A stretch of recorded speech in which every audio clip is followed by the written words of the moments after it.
Joe referred to overconfidence. This can happen.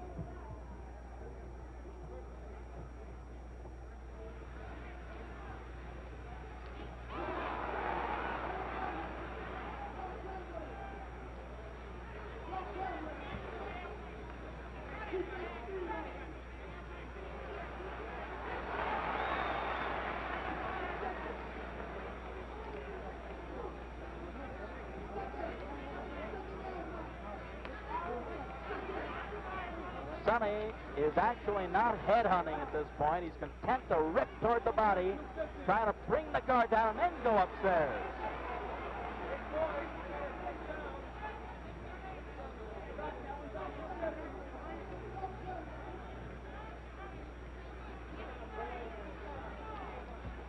You know, when the body goes, the head follows. Watch out. But this youngster has his own style, and it's confusing for the champion to fathom this early in the fight, at least up to now.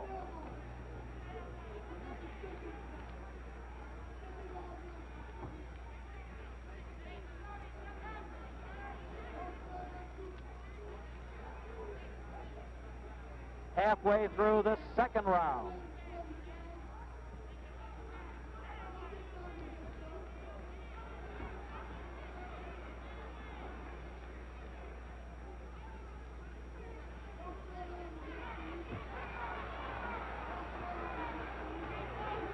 Inside, if you watch closely, the champion is clubbing away, and then, of course, the challenger has to move him away.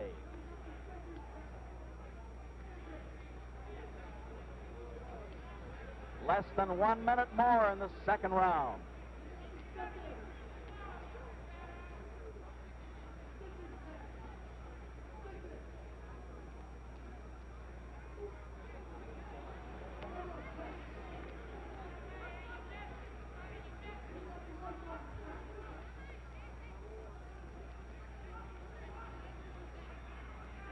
With 30 seconds to go in this second round, Liston wants to pump that jab to set up his other punches. He wants to use it as a left lead, a lead to other shots if he can get this kid to stand still and then rip the body.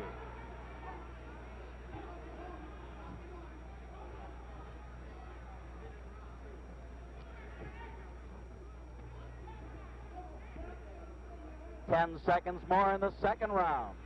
The crowd's going to roar in a few more seconds, that's for sure.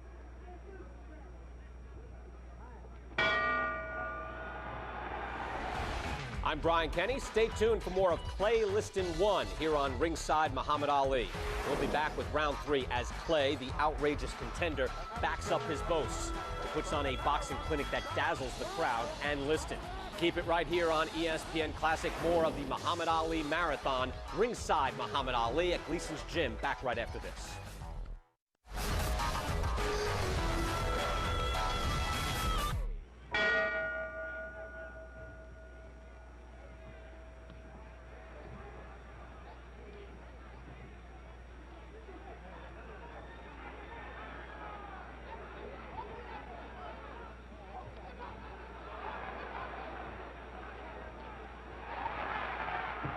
Another jarring right hand that time, folks. Another one. Sonny wobbled. Sonny wobbled. That just has him hurt.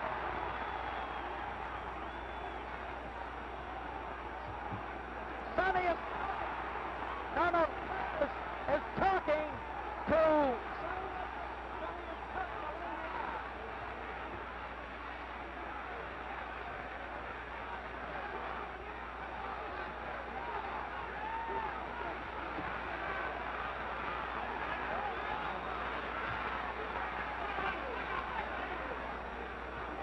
Sonny has a big mouth below his left eye. He has a cut below the eye, and he's getting hit with all the punches in the book.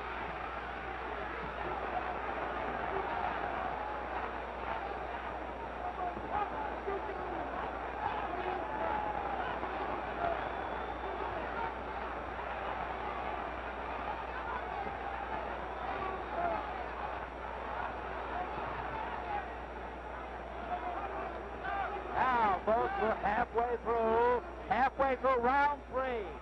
Sonny bleeding slightly from the nose also.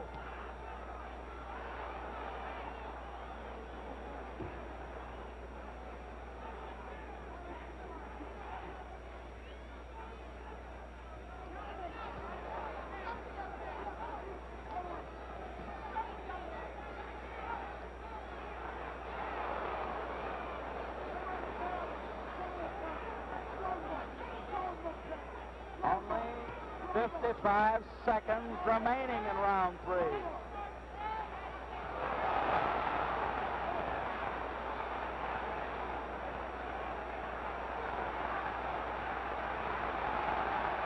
Hold the ball. Cassius is a bit hurt.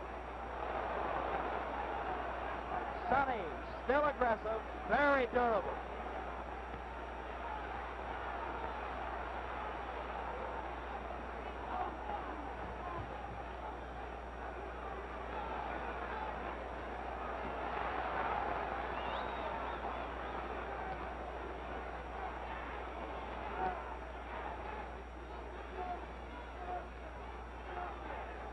Seven or 8 seconds more in the third.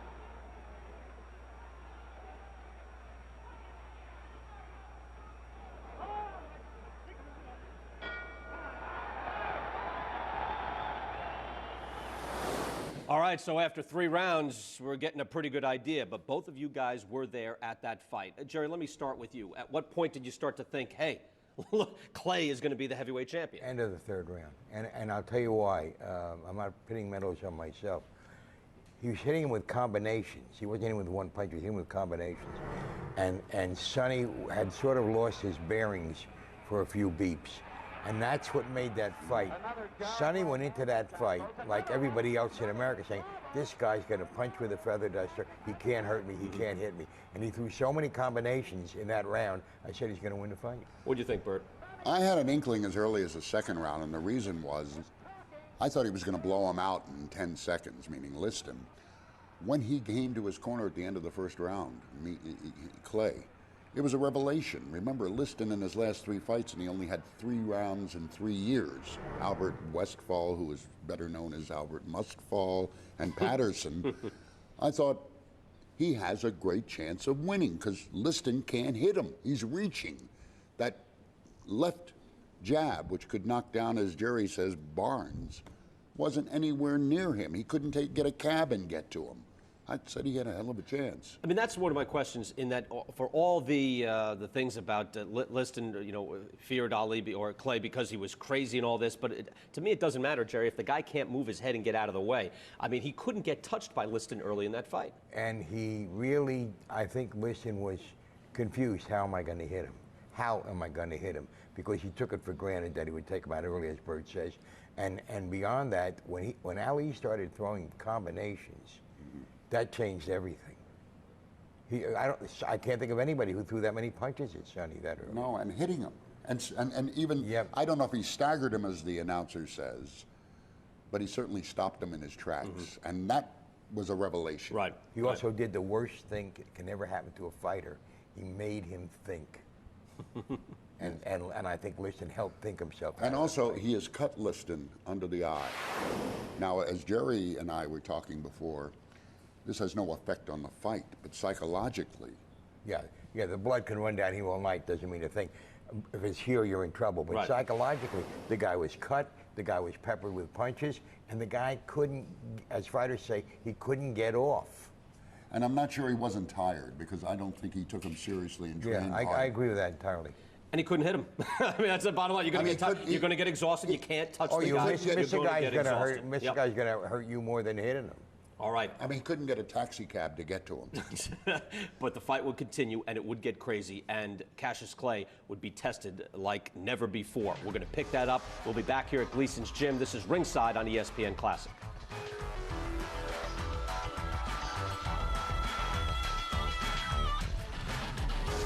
You're watching Ringside, King of the World, on ESPN Classic. With our overhead camera, or with our creepy peepee camera right in tight, we're going into Sonny's corner.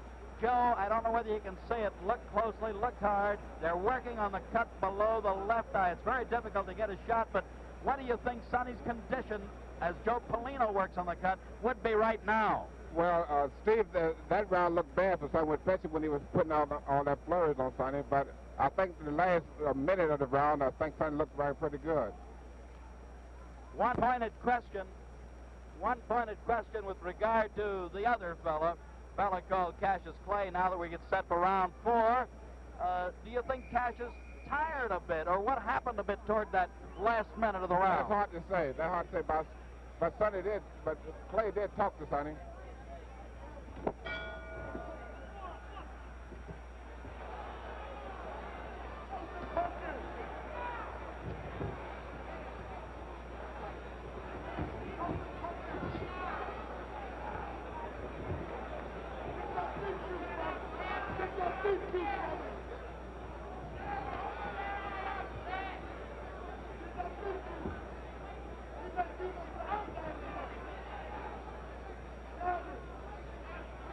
I'd like to point out the champion is strong, durable, takes the good shot. However, he is being outmaneuvered at most points because this fella has that awkwardly fast style of going side to side, moving the upper part of his body.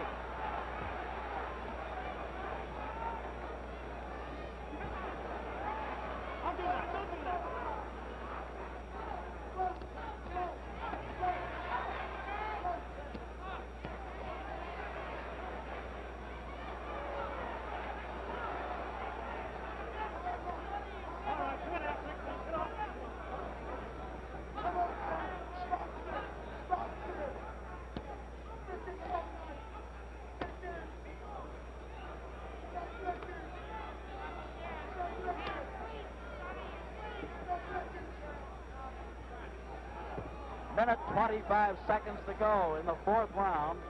Sonny has some puffiness below his right eye now.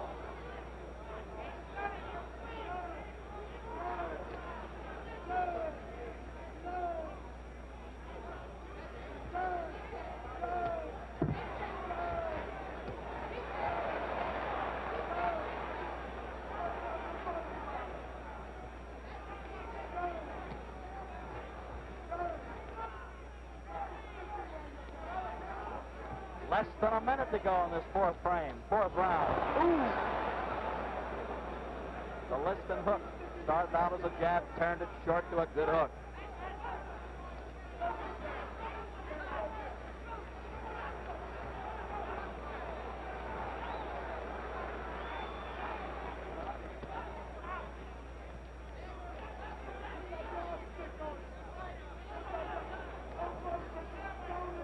Half minute more in round number 4.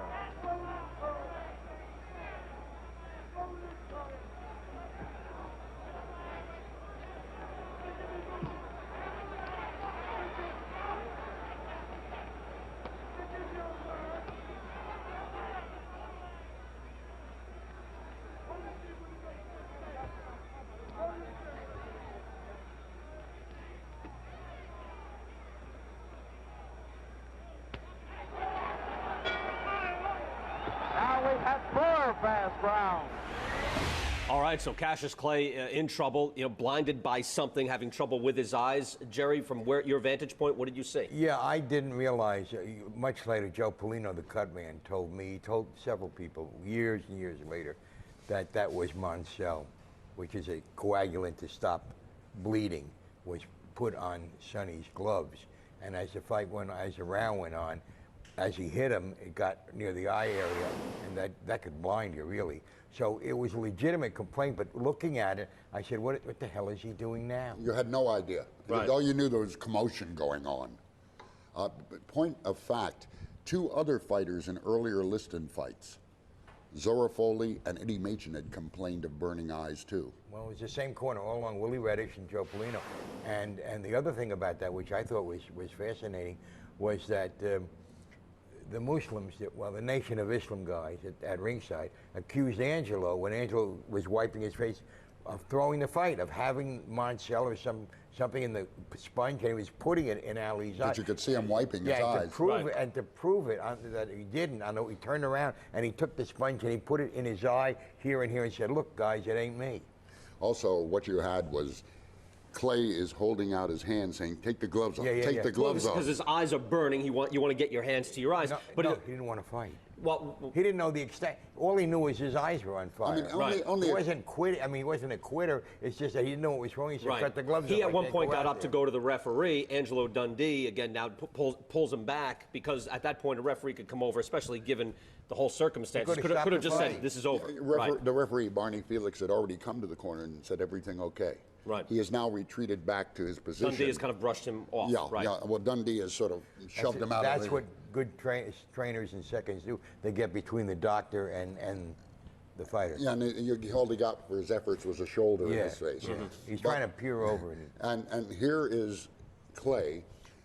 He wants to, I don't know, quit, but he knows that only a crazy man is going to go out there blind to face Liston. Imagine that, yeah. And Dundee at the bell just puts a hand in his back and propels him to the middle. Go get him, champ. Shoves him right out into the ring. An incredible moment. We're going to watch it right now. Again, when you think about going out there with the way his eyes were burning at the time, and to go out against a guy who was a straight killer in the ring, and yet Cassius Clay would handle himself quite well. Let's take a look at round number 5. Getting ready for number 5. Something wrong with Clay now. Something wrong with Clay. Something wrong with Clay. I see that, Joe. His eyes are bothering him. Ladies and gentlemen, we don't know exactly what happened. They're yelling from Cassius Clay's corner. Something got in his right eye. However, he's blinking badly. Sonny's going to try to part on.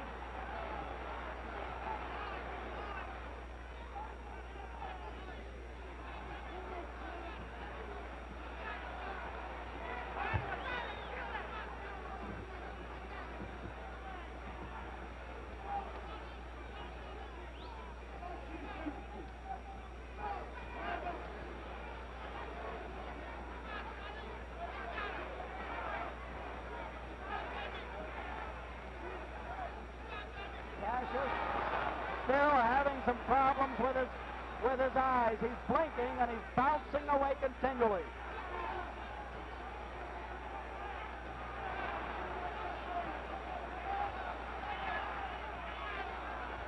Liston still aiming toward the body with the big punches.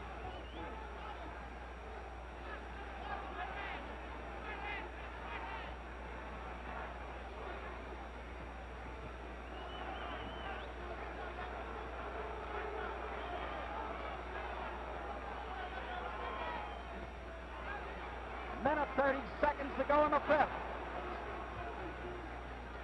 Sonny fired his best left hook so far.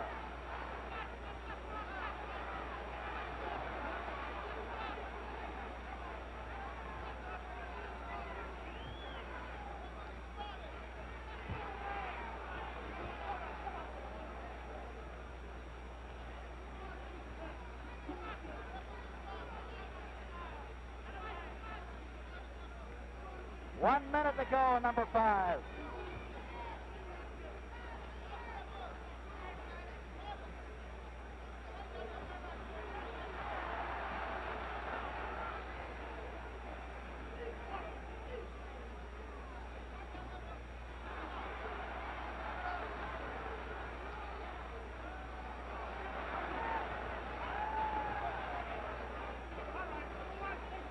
Four seconds remaining in the 5th.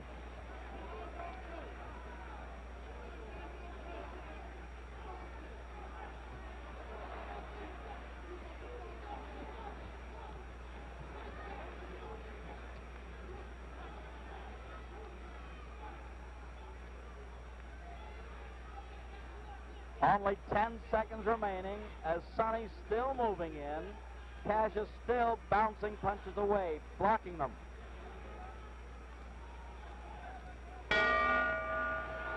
We'll be back with more of the historic Sonny Liston-Cassius Clay fight from Miami. And hear the Louisville Lip explain why he couldn't possibly be beat. He wanted to go to heaven, so I took him in 7. You took him in 7. I am the king of the world. Hold it, hold it, hold it. I'm pretty. Hold it, you're not that pretty. I'm a bad man. Wait. I shook up the world. I shook up the world. Hold it. Joe, I shook up the world.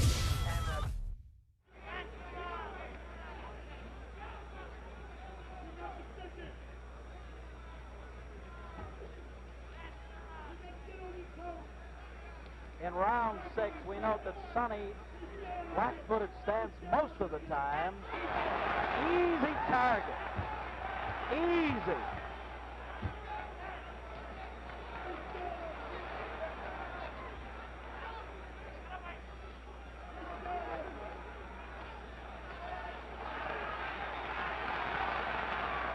Play with a variety of punches. We call them combinations. Putting punches together. That's his strong point.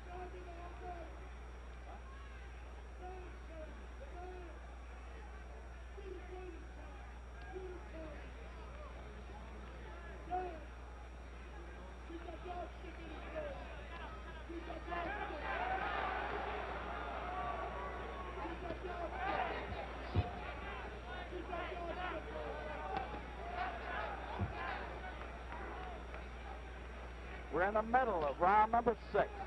Cassius Clay still with the faster hands and the better legs, or at least the faster legs. I'll correct myself on that one. Sonny does have sturdy legs.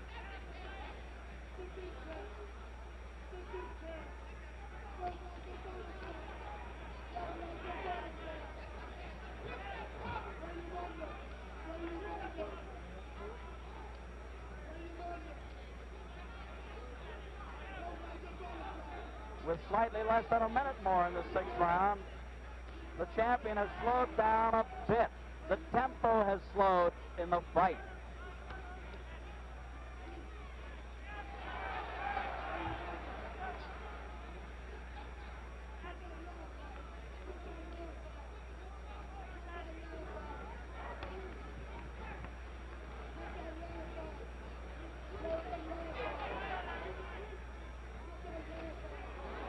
Only 30 seconds to go in the 6th round.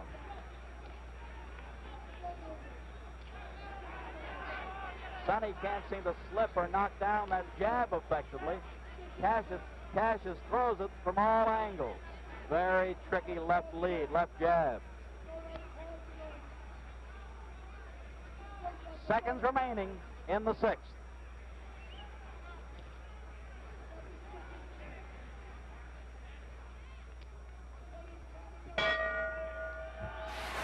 Welcome back to the world-famous Gleason's Gym in Brooklyn. I'm Brian Kenny, and this is Ringside Muhammad Ali. Miami hosted the first Cassius Clay-Sonny Liston fight. The date was February 25th, 1964. And while Beatlemania was taking the country by storm, the Fab Four found out that sparring with the greatest was no day at the beach. Here's journalist Robert Lipsyte. I was locked into a dressing room with the Beatles. The 5 of us were in this dressing room waiting for Muhammad Ali, and they were angry. They had come to do a publicity shot. He was late. They looked at their watches. They were trying to get out. Suddenly, 10 or 15 minutes later, the door bursts open, and there is this huge guy. That's the first thing that you realize about Muhammad Ali, how big he was. And he had this great aura, and he's like, gathers up all the Beatles in his arms, because they're fuzzy little guys. And he says, okay, Beatles, stick with me and you'll make some money. You know? And the next thing, they're in the ring, and there's these wonderful pictures of him pretending to hit the first Beatle, and they all go down like dominoes. You know? And everybody always thought, boy, they must have practiced that for hours. Well, these natural performers, they just did it. And it was just a magic moment. The Beatles, Cassius Clay, this new era in America. And then afterwards, as they're leaving, he turned to me and he said, who were those little faggots?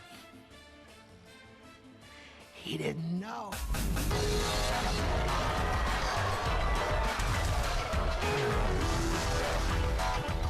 This is Ringside on ESPN Classic. I'm Brian Kenny, Burt Randolph, Sugar, Jerry Eisenberg with me. We return right now to Clay Liston fight from Miami, a landmark moment in sports history.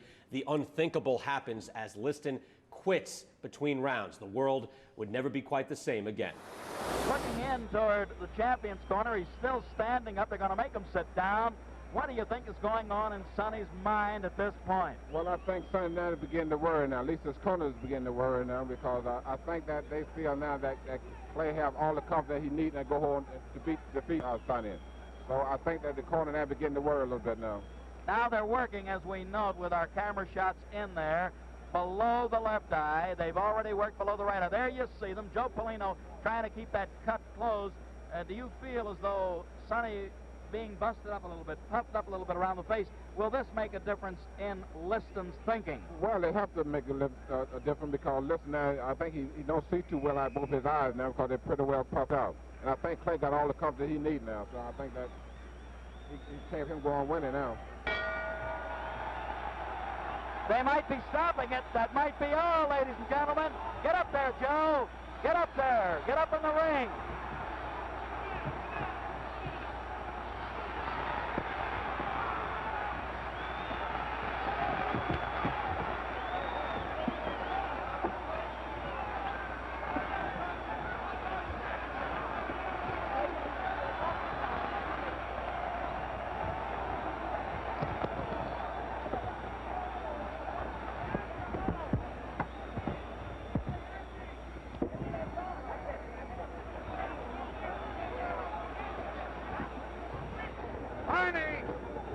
Ladies and gentlemen, up here in the ring corner, with Joe Lewis, we're going to call the referee over. Barney Felix. Joe, what did it to Sonny Liston? What happened? Well, I just want to talk to Sonny, and Sonny said that he throw it out of whack.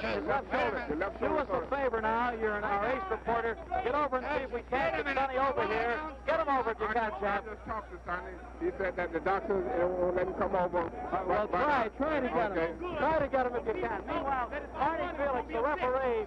Barney, you stopped the fight at the end of 6. Is that recorded as a 7th round knockout? It is a 7th round knockout. It's recorded as a 7th round knockout. And thank you, Barney. You did a good job. All right, Howard. Joe. What did he say? Wait a minute, Barney. See if he cannot come. The doctor will let him come. Okay.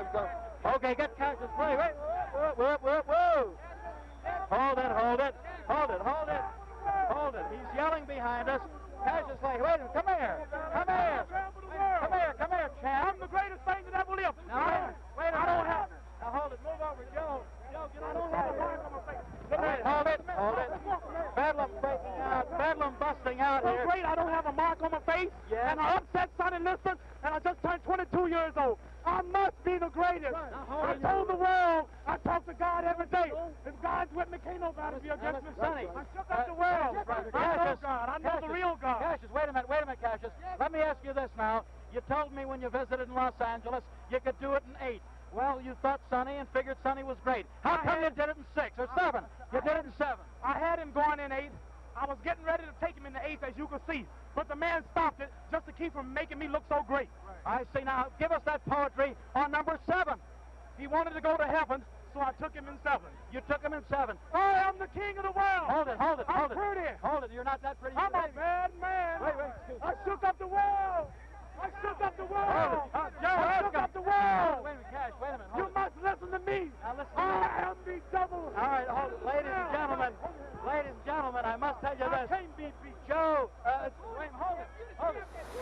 All right, so pandemonium after this fight. Jerry, your thoughts? What's running through your mind at this Well, point? I'm still trying to find it hard to believe it. He runs over to us, and he leans across the ropes, and he's going, I told you, and you, and you, and you, I'm king of the world, king of the world. You must all bow to me. Now, everybody together, am I not the king of the world? And you could hear him say this. And I was half tempted to say, yeah. What are you going to say, right? You know what's strange is, if you look at that carefully, Liston has spat out his mouthpiece. And the first person to see that he's quit is Clay. He's reacting before anybody else is. He is right. In the middle of the ring with his arms up. Right. And nobody else yet knows what's happening. He has sensed it, or seen it, or knows it. In his career, Liston, before, was there any quit in him before that you'd seen? Never. And this man was invincible. I mean, the next time I hear the word invincible, I'm running to the betting window and betting against him. But this man was invincible. This was impossible. He's not going to quit. He's going out on his shield. His shield was a stool. He quit. First time a heavyweight championship had ever changed hands like this since Willard and Dempsey in 1919, sitting on a stool. And the interesting thing about it is that as soon as The decision was made. Ali was now the champion of the world.